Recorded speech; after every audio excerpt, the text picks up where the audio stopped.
Well, welcome everyone, and thank you for coming out on a night like tonight. I know they canceled the Yankee game, so I guess we have a few more people in attendance here. All the Met fans are here too, Bill. I know, right. The bats are kind of quiet at, Citi Field. And, So this is a hybrid meeting, right? yeah, we sure It's the are. first of, I guess, many that we have down on the schedule. We're going to test it out. We hope we have a good hookup. We hope we have a lot of students on the other end, and we're looking forward to this year's agenda. And with us tonight, we're going to start with the Pledge of Allegiance. The flag is to our left, my left, in front of you. I pledge allegiance to the flag of the United States of America and to the republic for which it stands, one nation, under God, indivisible, with liberty and justice for all. Thank you. All right. What I would like to do is introduce Ryan Ruff. Thank you. Much appreciated. I didn't know if I don't know how was I going to say that with titles or just, We got you. We got it. So I'm happy to announce, right, for the first time in 2 years, we're back in person at this. And this is really a sign of what this year has been, right? So this is a year of back to the way things have been before the pandemic. And we're very appreciative to have Michael Lagercio here joining us this evening. So I'm going to read his bio. Oh, you're going to read that? I have to read it. This is impressive. Well, I'll tighten it up a little bit. How's that? I'll tighten it up a little bit, but I am confident you'll want to hear some of these accomplishments. Thank you. So he was elected to Brookhaven Town Council in 2015 and reelected in 2017. He has over 40 years of experience in New York State licensed insurance broker, insurance technology expert, and also a journalist for a 125-year-old insurance trade publication that wrote bi-weekly columns on risk management for over 10 years. Born and raised in Brooklyn, New York, where he attended Catholic elementary school and then made the right choice to go to a public school in New York City High School. Michael's family moved to Ridge in 1978, where he still resides. In his community, Michael served 12 years from 2004 to 2016 on the Longwood Central School District Board of Education, including 4 years as president and 3 years as vice president. As president of Longwood School District, Michael led the district governance team through some of the most difficult financial times and was extremely successful in maintaining services and programs for students, improving the infrastructure and minimizing expenses, and more importantly, is preserving jobs. Michael also served as Longwood District's voting delegate to the New York State School Boards Association and many other accomplishments there. He successfully lobbied for New York State legislative support on bills passed in the legislature, such as preventing convicted sex offenders from coming within 1,000 feet of school property. Michael served numerous terms as a director on the exec board of REFIT, which stands for Reform, Education, Financing, and Equities Today. In our community, Michael is the first lieutenant in the Ridge Volunteer Fire and EMS Department and a member of the Bellport Rotary Club and Central Brookhaven Lion Clubs. He served 2 terms on the church's vestry and is a member of many local civic organizations. Professionally, Michael currently serves as vice president on the all-volunteer executive board for the Professional Insurance Agents of New York State in Albany, where he's been honored with a Distinguished Service Award in September 2001, Insurance Professional of the Year Award in 2009, Lifetime Achievement Award in 2012, Special Service Award for 2013 through 2019 for his dedication to the betterment of the industry. Educated at City University of New York, Suffolk Community College, St. Joe's, University of Phoenix, Michael has an AAS in criminal justice and a BA in business administration. Michael has 2 children, a son who recently graduated from law school on Long Island and a daughter studying medicine in Florida.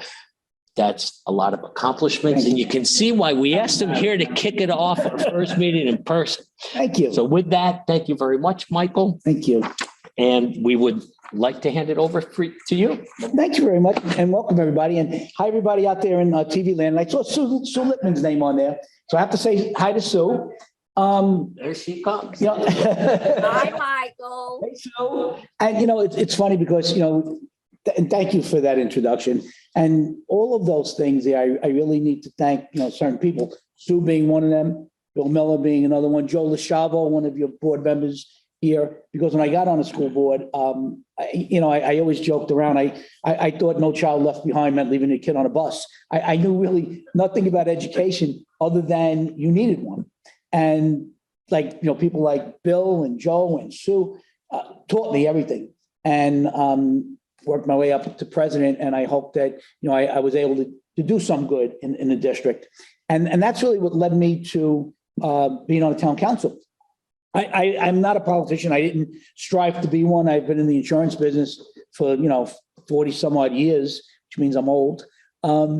It was because of some of the work that we did along with school board that politics came to me and said, hey, you did a decent job. We wanted, to come and represent the town. And that's how I got involved in the school board and in town politics.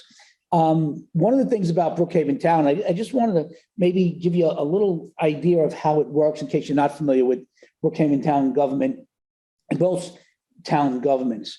The way we have it set up in Brookhaven is we have 6 different council districts, 1 through 6, and then we have town supervisor Ed Romaine. I'm the town councilman for the 4th council district, and I represent Ridge, Middle Island, Quorum, a little bit of Quorum, Yaphank, Bellport, Brookhaven Hamlet, a little bit of Farmingville, a little bit of Shirley, a little bit of some of the other little tiny surrounding areas there, Medford, and right back up William Floyd Parkway over to Ridge. So I represent that area, but we vote townwide. So when we vote as a board, 7 votes. So I'm 1 out of 7 votes. But if someone in my district in one of those hamlets needs something, they would typically come to me. And by the way, I really like to do these things very informally. So if anybody has a question, just tell me. I like that, make this interactive. So in those different hamlets, if they need anything from, well, our main job is land use, land zoning, making sure that the right project is in the right area. Someone came to me for, a dynamite factory. I'm not going to put it in the middle of Eagle Estates. We're going to try and, obviously put the industrial areas, the industrial businesses together, residential, schools, that sort of thing. So, and that's really our most important job is land use, making sure that everything is in the right place. And then we're also responsible for, our roads, our safety, and we have the highway superintendent down the Squadro, who's a separate elected official, and everything on the highway is through him. But people still come to us when they have a pothole or a stop sign need or anything like that. And then we would in turn speak with the highway superintendent, and in concert, we work to make sure that we get these things done. And that's really what we do. But when we vote, if I needed something in my district, if I wanted to do, let's say, a change of zone from a residential to an industrial or a business or whatever, it has to go before the entire town board. So even though I want it, it's in my district, I have to bring it to the town board, and then we vote, and a majority would obviously rule on a case like that. Our board it's mostly Republican, and we do have a Democrat on the board. But at my level, politics doesn't, and it should not, play a part. And believe me, there are people out there that try to bring politics into it, but we stay away from that. We all vote and work together, no matter what party affiliation we are, because it's not about politics, especially at my level. It's about maintaining services and the safety of the people in our districts. And that's what we're about. We keep the politics out of it, and we just make sure that we're there, we do our job. And we try to make sure that the people have the services and everything that they need to be safe and enjoy where we live. And Brookhaven is the 2nd largest town in the state of New York. We have 500,000 residents, and each council district, the 6 districts, is broken down to roughly about 82 or 83,000 residents in each district. The gentleman over there that you see taking pictures, that is James Canali. He's one of my legislative aides, and I joke around that right now you're looking at 50% of my staff. My other staff member, Victoria Malloy, she's my chief of staff, and she is a board member on the Longwood School Board. So that she's not here tonight because she has a school board meeting. So that's really what we do. And, please, I'd love to answer some questions, or at least try to. And, really it. So let's see, do we have any questions? Linda? Yes, hi. Sorry, Hi, I'm Linda. integrated Brookhaven Town Politics. I do know south of the town a little bit. Sure. So your job is a full-time job, obviously. Well, we always joke around on the board, and we say it's a full-time job with part-time pay. And the reason why we do that is because, the reason why we say that is because technically it's a part-time job. Okay, and all of us work another job. We have to, because we're not, compensated as a full-time job.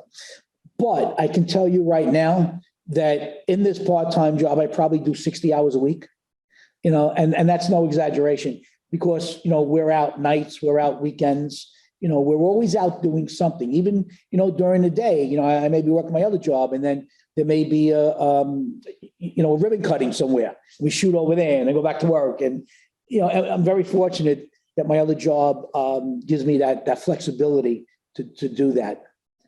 And when you are elected, are you elected only by your area, or are you elected by the whole town? Thank you for that question. And no, Brookhaven elects all of us together. Well, I shouldn't say no. The answer is yes. We are elected into our districts, okay? And the supervisor is elected townwide. The highway superintendent is elected townwide. So yes, yeah. And I have one question. It Sure. seems like zoning is always a big issue. No matter Absolutely. what town, whether you look at Shelter Island, East, South. So anyway, it's always a big issue. And you said that, you go to the rest of your Sure. council members and talk about it. But it seems like, at least in my own experience, I've been working on a couple of things that I would, I brought to our town 10 years ago. Right. To be rezoned. We did finally was rezoned this year. Sure. Took about 10 years, which with COVID, I do understand that, it set things back a little bit. But is that typical of your town as well? It's such a big area, and I can see why people are elected from, segments of the town, because you would know your area. And is it a extremely long process to give a zone change in the town of Brookhaven? 10 years would be a very, very long time. I would be extremely frustrated. I'm sure the developers would be. Yeah, exactly. What typically happens with a zone change, if you came to me and said, listen, I want to put, a multifamily project in this area. Okay, the first thing I would do is I would say to you, okay, it sounds nice. It's a nice area to put it in. It's not an industrial area. But what I would ask you to do first, and I always do this, is go to your civics in that area and go to your fire department, go to the school board in that area, and let them know, talk to them, tell them what you're looking to do. Get the community's buy-in or opposition to it. Find out if it's something that the community wants. Kind of like what I said earlier about it being the right fit. It might be a great project, but it may not fit this area. The community may not want it. And if the community is against it and the fire department, would have a hard time protecting it. And the school board said, listen, we can't take 300 units because we can't have, another, let's say 150 kids. Well, then you know what? Maybe it's not the right fit, even though it's a great project. But assuming that does go well, and I would ask each one of those organizations to give me a letter of support or a letter of opposition. And once I have that, and I usually go to those meetings too, just to hear, people's feedback. And then I would say, now file the change of zone. Because I don't want to see you spend $5,000 to file the change of zone or whatever the fee happens to be, the filing fee, to find out it's only going to get knocked down anyway. And then I would take those letters of support, my opinion, go to my town board in a work session, say, listen, sounds like a nice project. Everybody's in support of it. I ask, please, for your support on it as well, other members of the town board.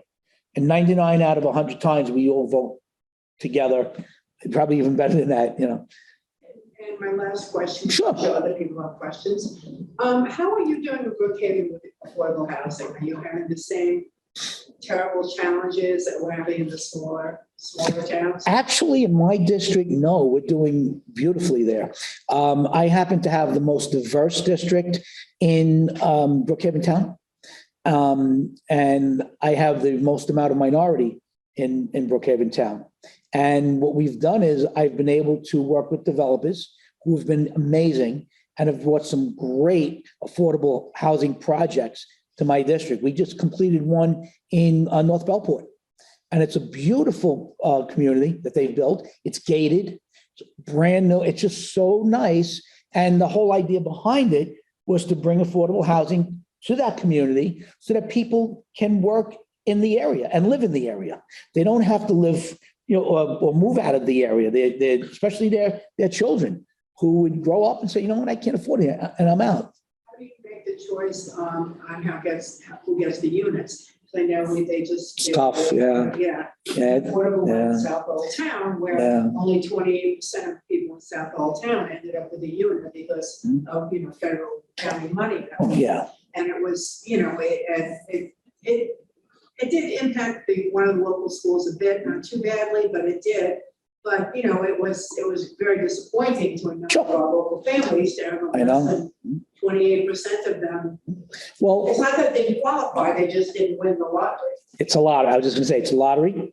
And, hopefully, you submit your application, hopefully you would get it. However, the good thing about this particular project in Bellport is that it's been so successful. The lottery, I think we did, Jimmy, was it 97 units there? I don't remember the exact number. And we had obviously probably 10 times, that amount of people applied for it.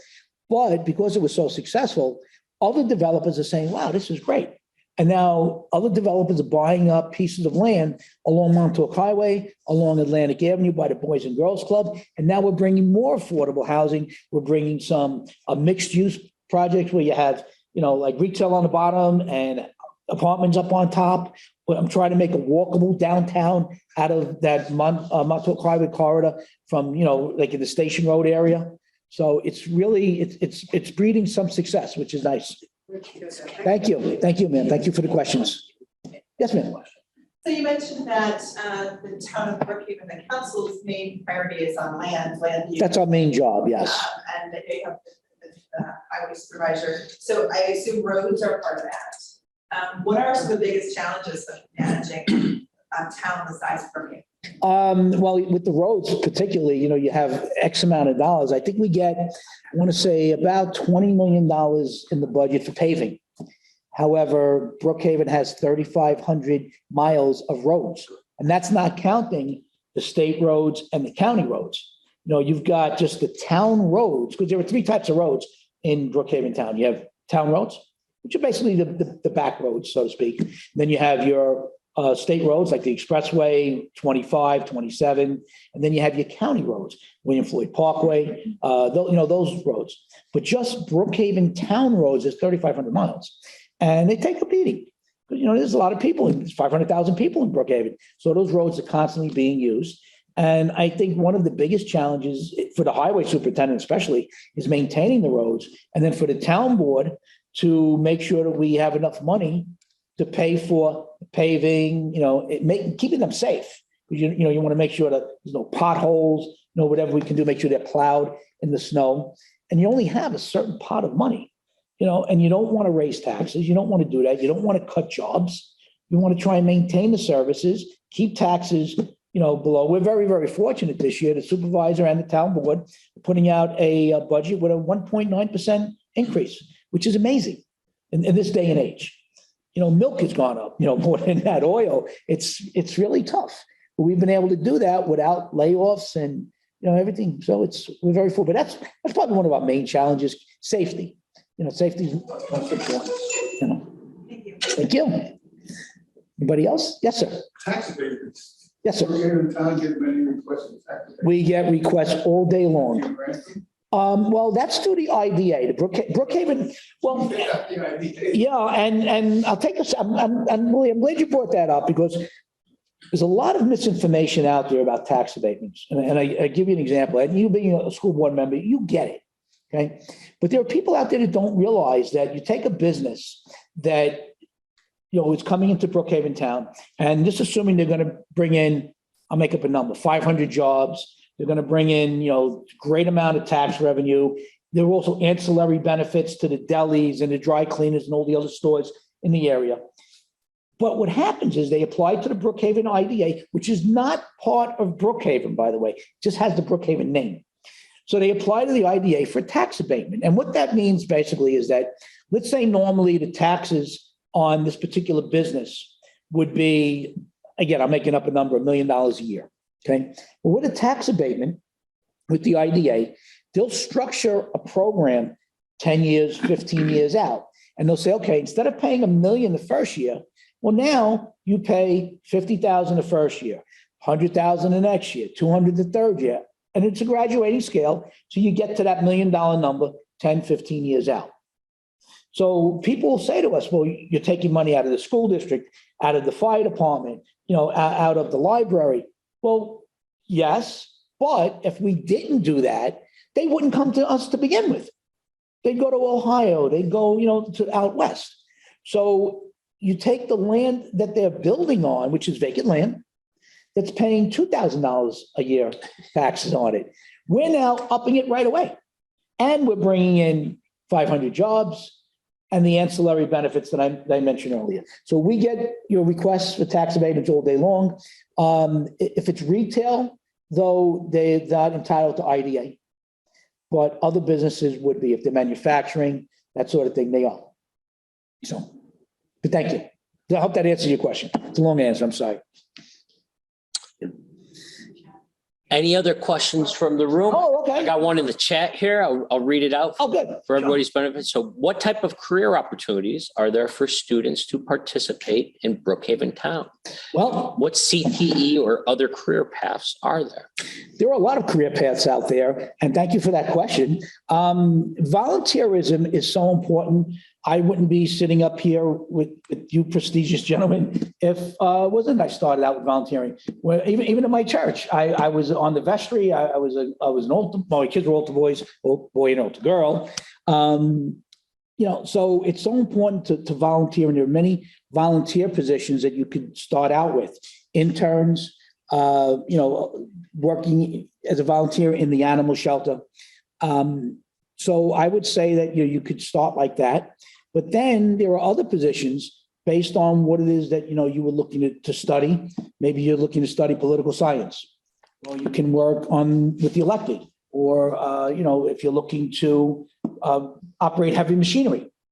We have a highway department. We have a parks department. You need to have those licenses. We have all sorts of trades within the town. So it could be anywhere from becoming an elected to working in a parks department or highway or something like that. There's a lot of opportunity. Thank you. Thank you. Any other questions from? Yes, ma'am. How are you? Very well, thank you. Thank you so much for joining us. My pleasure. So one question that I have is, we have quite a bit of students on our Zoom. Yes. Is there any advice that you can give our students in regards to local government, Mhm. interest in possibly becoming part of local government? Sure. Or kind of what young people can do now? Well, and thank you for that question. And it's so important that young people do get involved and not afraid to be involved. So if they want, like a lot of times I'll speak with scouting groups and, different organizations for young folks, Boys and Girls Club, for instance. And I'll tell them, if you see something that you feel may not be right, or if you have a suggestion to make something better, we're not the smartest people in the world by any means. Come to me, come into my office, sit with me, speak with me, tell me what it is you think, whether it's good or bad, but voice those opinions. And all the students that are on here, anytime you want to come to town hall, I'd be happy to give you a tour of town hall, sit in on a board meeting, see what we do, take you behind the scenes and show you how local government works. Because basically it's just me listening to you. What do you feel is going to make your community better? How can I help? That's really what I do. One of the things that Jimmy and my other aide, we do all the time, and this is where it's important that the students voice their opinion, is if someone has an issue, and they call my office and they leave me a voicemail at 3 a.m, which happens, Jimmy, you come in the morning at 8 and you get all the messages, that I get all their information. He gives it to me. We go to the house. We knock on the door. Say, hey, what happened? What made you upset?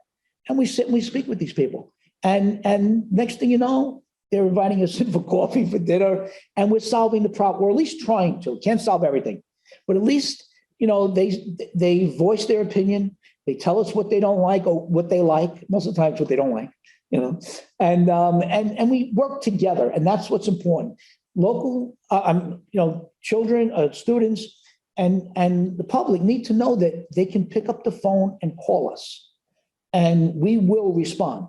We will sit with you, and if I can't do something, I'm going to be the first one to say, listen, it's not happening, but maybe we could do this, maybe suggest, and then work together with them. And that's what I really try to impress upon students is don't be afraid to speak to us. Call us, come see me. So thank you for that question. I have a question. Yes. So, very unique Okay. is that the town has an ecology center. That Yes, has right over here. what is the history behind that? Has it always been here? Is it something that was It's interesting. How did it get started? I have to be quite frank. I don't know the exact history of it, but I can tell you this. In the ecology center, it used to be it used to be a landfill years ago. Billy, you actually might know more about this than I do. I just know the animals. I made friends with the animals. Dr. Doolittle over here. But it's actually run by the highway department.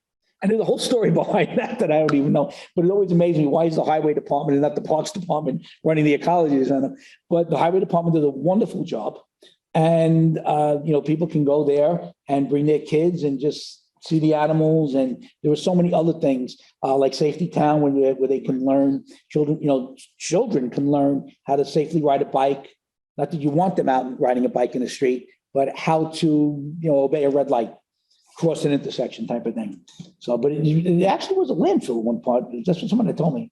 Yeah, nice resource for families. Great. And a lot of the wonderful. animals were from families that, like they had a wolf there. A family grew a wolf in their backyard. As pets. They had a fox. I heard one time they escaped. Yeah. They had to shut down everything and looking for the animal. That's the bull. Different. They have a bear there. They have bald eagles. It's very neat. It's wonderful. Very neat. Really, Takes the children. and it's great for adults. kids, yeah. It's great. It really is. It's a good project. Let me ask another question. Sure. When the town gets involved in a zoning change, Right. at what point do they take a look at the impact on the environment? Every time. There were all secret studies that have to be done. And that actually ties into your question earlier, because if you come to me and say, you want to bring this project in that I know is not going to fit, whether it's going to impact the environment in a negative fashion or impact the community in a negative way, I'm going to tell you no right off the bat. This way you're not spinning your wheels, you're not spending money. And I don't want someone else to try and bring another project like that to the area when it doesn't fit the environment. So every time someone comes to us, that's one of the main questions is that, okay, how is it going to affect the environment and affect the surrounding community and other communities as well? But I'll tell you right off the bat, no, we're not doing this, and the developers respect that. They like hearing no, they rather hear no right away than go down, and get it later on. Sure. But every time we look at the environment first. So thinking about our students, we have Okay. another question in the chat. Sure. So what should a new voter look for in candidates for office as we begin voting season? Yeah. Advertising for national politics is frequent, but not the same in town voting. So Very what- different. What should a new voter look for? Well, I'll tell you what I look for. And any voter really should look for a candidate that they feel that they can relate to, and that understands their needs and the needs of the community too, because your needs may be different than the rest of the community. So they should really look for someone who understands the area that they represent and is willing to sit down and speak with you and share ideas and tell you no. like we're parents, most of us out there, and, it's as hard as it is to say no to your kids, they respect that more. They don't want to hear, well, maybe, Daddy, I want ice cream. Well, maybe. No, yes or no. And the same thing with, with new voters. They should be able to relate to you and speak with you and, not feel intimidated. Someone that they can really attach themselves to. I give you a really good example. When my son was in legislative committee with you, Bill, in Longwood, I think he was in junior high school, and he had met an attorney who was a JAG attorney, and this particular person wanted to run for state senate. And my son related to him, and he, built up a rapport because this one particular candidate really related to him, spoke with him, talked to him. Well, that candidate now is Congressman Zeldin. And because of Congressman Zeldin, my son is now an attorney for Apple Bank, doing wonderfully, because of that candidate who spoke to him as a human being, as a person. So that's what I think any young voter especially should look for. Because if I speak to a young person, even like when I was on the school board, or when I speak to scouting or Boys and Girls Club, I'm making an impression on them. And the impression they get of me in particular may be the impression now they have of all, electeds everywhere. Because all government really is local. We can do more locally than, if you want a stop sign, you're going to call me, you're not going to call President Biden, and that's important to know that they can call me. So that's what I would say is important. Thank you. I'm sorry, just. No, don't be sorry. Say you run, when you run, do Yeah. you run on a party line? Yes, we do. Yep. Because I know some villages that, they sort of have their own little different parties, Sure. the grass field party, do you run on the regular national type parties? Yes, yeah, we run on party lines. And then there are also other smaller, correct. Yeah, that will endorse us. Yeah, hopefully. I do have one other question. Sure. Do you have, Brookhaven is obviously a large place, and I'm sure there are projects that you just want to do, whether it's a playground or a park or Sure. something, anything like that. Do you have to use eminent domain too frequently, or do you try to avoid that whenever you can? I've been on the board now 8 years. I've been elected 3 times. I personally have never used eminent domain. I don't even remember, except for something that's happening right now in Ronkonkoma. Now I could be wrong, but I don't recall the town boards that I've sat on for the past 8 years using eminent domain at all. I know right now there's a conversation in the Ronkonkoma hub that we might have to, but for those students that don't know what eminent domain is, basically that's when the town or the state or whomever, any municipality tries to purchase land, and I'm making this very simple, but tries to purchase land and they can't come to an agreement and the municipality needs that land. Well, then they say, okay, we're going to buy this land. And we don't just take it. A lot of people think, okay, we just take the land and that's the end of it. No, what will happen is the land will get appraised. And then the municipality, such as the town or whomever, will pay that fair market value, whatever it was appraised at. But there's no negotiation at that point. If you and I are going to trade off land, we can negotiate a price. But a town, a municipality can only pay what's appraised at fair market value. So, and that's, in New York state law, so that you don't overpay with taxpayer money. But again, I don't even remember ever using eminent domain. I'm not a big fan of it. I'd rather sit down and work it out if you could, so. You sound like something may have transpired. I've seen several cases that, Yeah. Yeah. but it seems that it's, and I can't think of another word, I'm gonna say the word tactic, but Sure. I mean. No, that's fine. I understand what you mean. Thing that you should try to avoid all costs. I agree. I'd rather be able to walk away, 2 people shaking hands and agreeing and smiling, and everybody feels like they won. That to me is the right way to do a business transaction, because that's all it is. It's a business transaction, and it should be that way. And, Yes. and just to you were talking about the students, usually something like that, like you have to widen the road Mhm. or something like that. Right. You know, sometimes it's absolutely imperative that you have a certain Absolutely. small, you know, it might be a small strip of land, but it might be somebody's front yard. And now you brought their front door closer to the street, so, Yeah, so it's, sometimes, you know, yeah. it's almost imperative that you do that. Exactly, and you're doing it not because you just want to take their land, you're doing it because, and I'm not being sarcastic, but you're doing it because, you know, it's important to the community and the safety of travel. So that, you know, cars can traverse the road safely, and that's really what it's all about. So, yes, ma'am. I was curious what were some of the current biggest projects or biggest concerns for the town council? And, you know, are things coming up in the near future or in the future that you see as gonna need the town's attention? There are a lot of things that always need our attention. Every day we learn something new that needs our attention. It seems like it's very cyclical. When you talk about projects, like before I got on the board, it seemed like every developer in Brookhaven wanted to build a bank. And then my first few years on a town board, everybody wanted to build a gas station with a convenience store. Everybody wanted one. They were going up on every corner, and you could probably think of a few yourself. And now it's funny, everybody wants to build a warehouse. You know, 1 million square feet, 500,000 square feet. And I'll say to them, okay, great, you know, you can do this, you know, it's zoned properly, et cetera. Who are you going to put in there? Oh, we don't have a tenant. Really? You know, like, come on.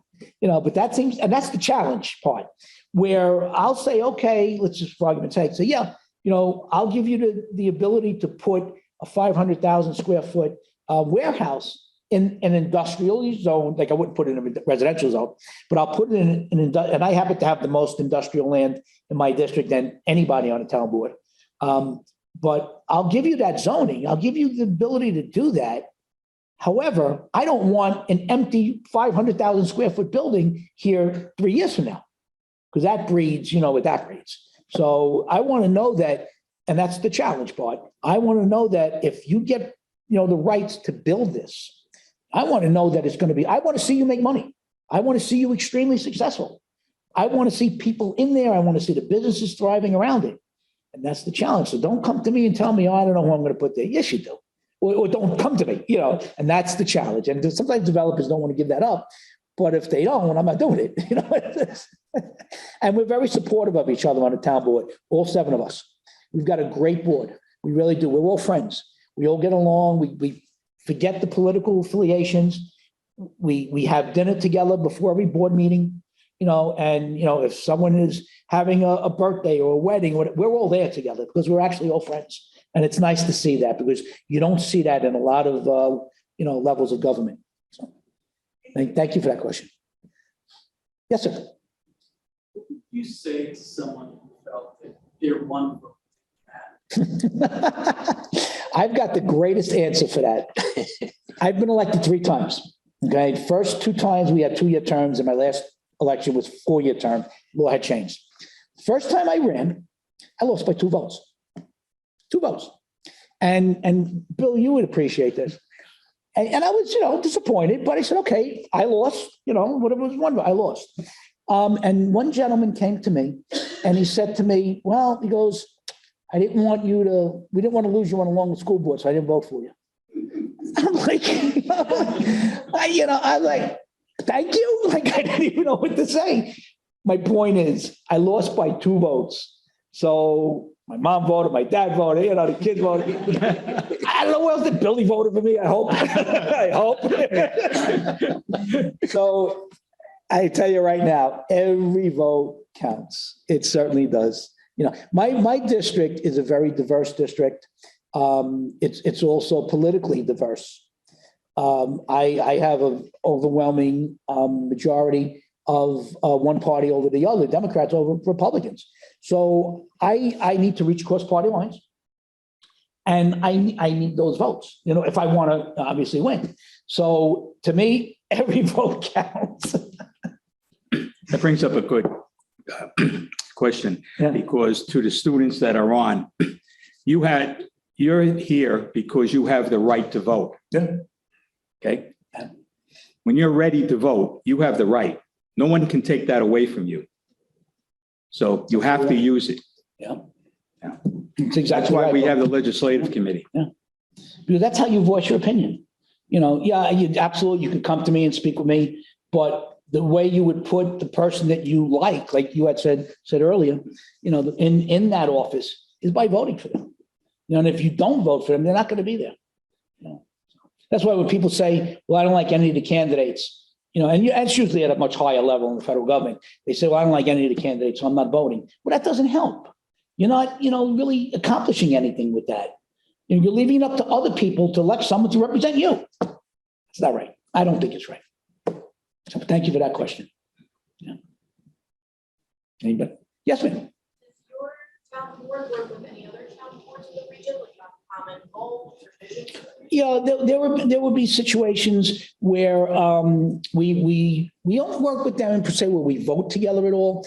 But if there was a project that, let's say, was going to be right on the town lines, Smithtown, Riverhead. Flower fields, right? Big example. Yeah, exactly. Flowerfield, yeah. You know, if they, you know, we could go to each other and say, hey, listen, we're looking to do this. How does this fit in with your town, with your community? You know, we all want to work together.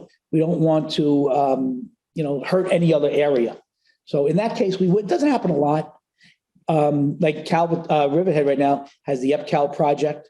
You know, I know that supervisor has reached out to Supervisor Romaine, and they've spoken about things like that. You know, we have, and another way too is the Pine Barrens Commission. Pine Barrens Commission has the supervisors of the 5 towns on there, amongst them, you know, some other folks. So they all have to work together to make sure that there isn't any overdevelopment of the Pine Barrens. You know, development could be very, very good, but it could also be very, very bad. You talk about the environment, you know, so, and that's where the different levels, the different towns would work together. Yeah. Thank you. How are you doing? Somebody else? No. How are you doing with deer management? We have that especially where I am, it's nowhere. We haven't really had to do anything with that because that's really county and state. The DEC manages that, so the town doesn't get involved in that at all. But the state DEC does, and the state will regulate the deer hunt, the turkey hunt. You know, whether they open it up for a longer season or maybe different areas. But the town doesn't get involved in it at all. You haven't been, it's like some of the East End towns have, because they're so overrun, they're trying, you know, they're trying to work with the DEC, trying to do, you know, make the hunting season longer. And I know they've made some changes as far as where you can hunt and things like that. But I didn't know how bad the problem was in Brookhaven. I could tell you it's bad in the sense where I see, you know, we get calls, Jimmy, you field calls all day long for dead deer in the road or dead deer on people's property. So it's not, especially this time of year, you know, the running season, there were deer everywhere. And on the way home at night, especially, you know, there's deer everywhere. So you really have to be careful, but we don't have any jurisdiction over that. That's all DEC. And I believe the county has some of that as well. Definitely DEC in the state. Yeah, thank you. I know our auto body students take a position on the deer population. Yeah, I can tell you, they see them all the time, especially in my district. And our animal science take a very strong position on the deer population. And I think some are on today, right? Likely. And they're huge this year. I don't know if you guys have seen them, but some of the deer out there are so huge this year. Big animals. Beautiful. Big racks. Yeah, beautiful animals, but they cause a lot of damage and you know, a lot of hurt. Any other students from either online or in the audience this evening? Well, that was very, very informative. Thank you. Thank you, Mike. Thank you. My pleasure. It was my pleasure to be here. And anytime, you know, anybody would like to speak with me or come up to town hall, if you want to bring your family, you want to bring your students, if you're educators, give my office a call, speak to Jimmy, speak to Victoria, myself, and we would love to have you come in, take you around, show you, you know, like I said, give you a backlot tour of town hall, show you, you know, what we do, and come into the audience and watch a town board meeting. We'll introduce you. We'll put you on national TV, Channel 18. And my mom watches it, everyone. Well, she does. I think that's a good idea because we'll get together with the legislature. Yeah, bring the legislative committee. That'll be Few great. students and we can Yeah. bring them and educate them on the background of town politics. And we would love to do that. And all of the town board members, I can tell you, would really enjoy it. Because we do that. We bring different groups to the different town council offices, meet with the councilman, with the staff, Supervisor Romaine, and, you know, it's nice. And, you know, as you said earlier, you know, it gives students a chance to understand how government works. And most importantly, not to be afraid of it, not to be intimidated, not to be overwhelmed by it, you know, because we're just us. Thank you. Thank you. Important message. Bill, anything else? No, we like to thank Michael for My pleasure. taking his time out. I love it. Being a Thank you. volunteer, he's all over. So thank you, Michael, for your Thank you. time. Thank you. And in closing, I guess we're Our next meeting is November 17th. right. And I guess we're holding our speakers as guest speakers, right? We don't know who our next guest is. We're working it out. We'll announce as it's determined. So, Right. Michael, on behalf of Eastern Suffolk Oh, thank BOCES, you. a little token of our Well, thank appreciation. you so much. And we have a little token of our appreciation too. We have a little parting gift. My lovely assistant James back there. All right. All right. And talk about the environment. Those are recycled bags. But thank you so much for this. This is so Thank nice. you. Thank you. Thank you. Thanks for your time this My evening. pleasure. Yeah, Thank you. Thank you, everybody. Thank you.